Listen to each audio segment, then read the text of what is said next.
You are currently staring at a notification on your phone. It's an update, a reorganization of your favorite app, or perhaps a message from a friend suggesting a new restaurant instead of the one you've visited every Friday for 3 years. You feel a physical tightening in your chest, a subtle but sharp rejection that radiates from your solar plexus. You tell yourself it's because the new layout is objectively worse, or that the new restaurant has bad reviews. But as you type out the excuse, the polite lie about being too tired or having a headache, you are already retreating.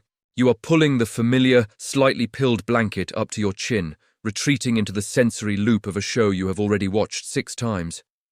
You aren't tired. You are defending a perimeter. You are protecting a world that no longer asks anything of you.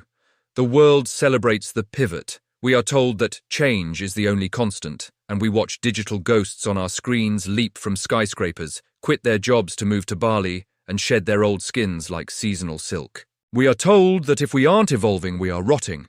But for you, the word change doesn't sound like opportunity. It sounds like a breach. It sounds like the floor suddenly turning into water while you're wearing lead boots. You see, people who thrive on chaos, those who walk into a room of strangers and feel a surge of electricity, and you wonder if you were born with a missing piece of hardware. You look at your life, organized into predictable patterns and safe routines, and you realize you've spent years building a fortress that has slowly, quietly, turned into a tomb. Your battery isn't like theirs. For the change seekers, novelty is the charger. It plugs them into the wall of the world and fills them with a buzzing, frantic light. For you, novelty is the drain.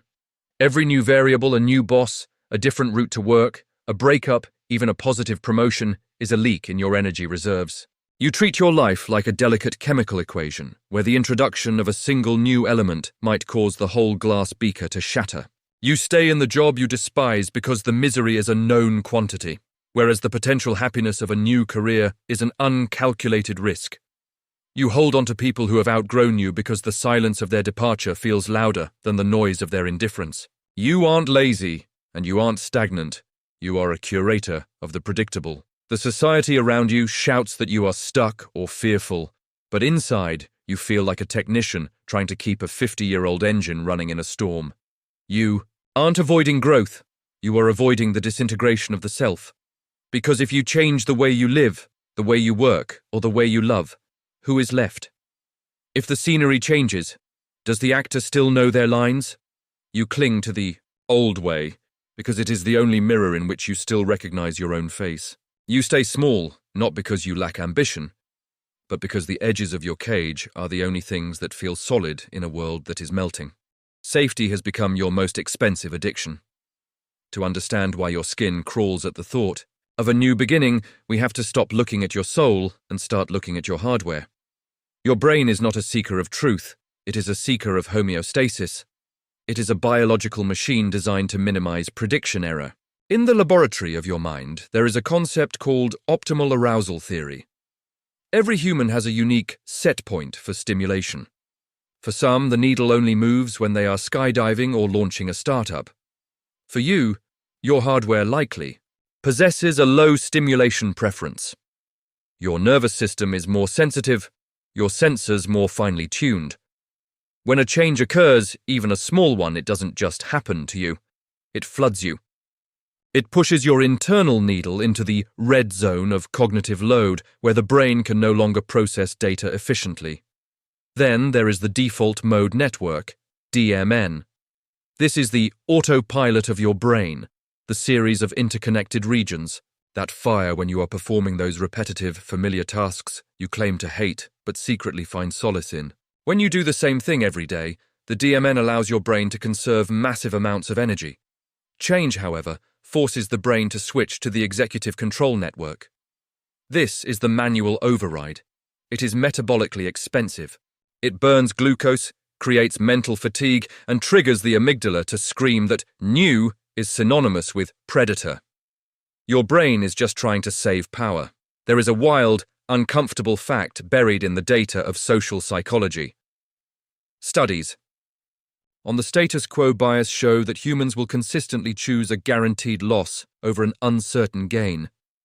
We are evolutionarily programmed to prefer the devil we know. However, Here is the harsh truth that your defenses have been hiding from you. Trying to change yourself to fit the hustle culture or the extroverted ideal is actually a form of neurological vandalism. When you force a low-stimulation brain to live in a high-velocity environment, you aren't growing. You are inducing chronic inflammation of the psyche. You are redlining an engine that was built for endurance and depth, not for sprints and pivots. But there is a darker side to this biological safety. While your brain thinks it is protecting you from a predator, it is actually performing a slow-motion amputation.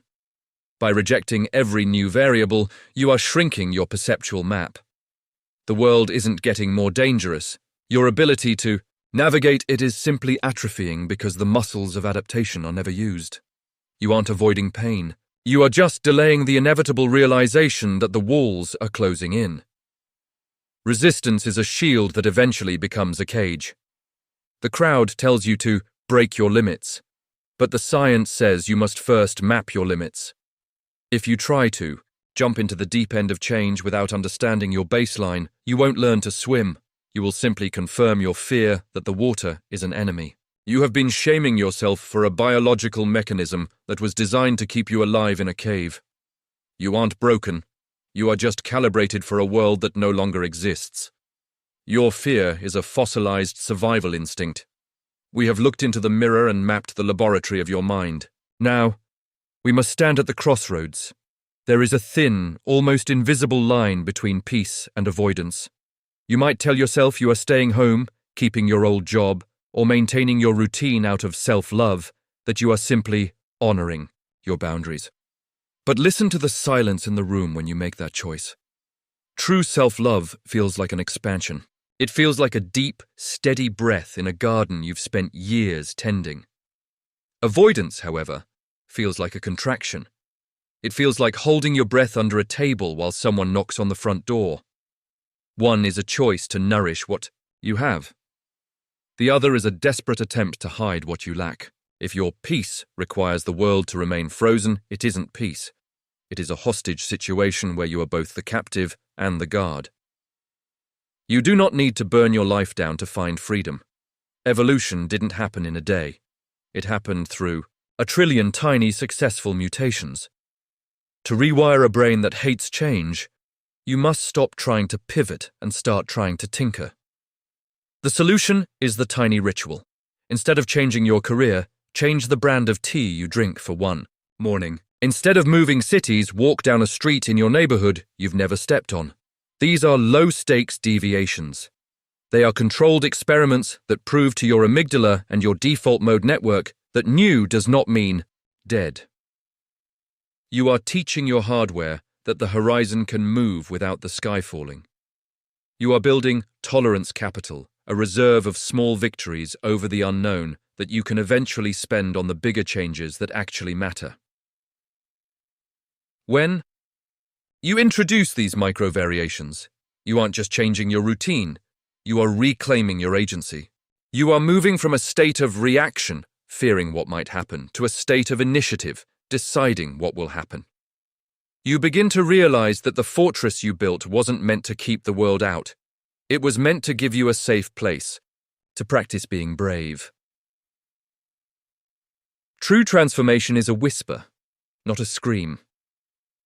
In the end, hating change is often just a misunderstood way of loving yourself. You want to protect the version of you that finally felt safe, the one that survived the chaos of the past. But you are no longer that person. You are the architect now, not the brick. You don't have to love the unknown. You just have to realize that you are the only variable that stays the same in every equation. Whether the room is old or new, whether the person stays or goes, you are the one who remains. When you finally accept this, the world stops being a threat and starts being a canvas. You are not losing your old self. You are finally meeting the one who was brave enough to stay. Understanding your cage is the first step to opening the door. If you feel this video is speaking to you, leave your story in the comments.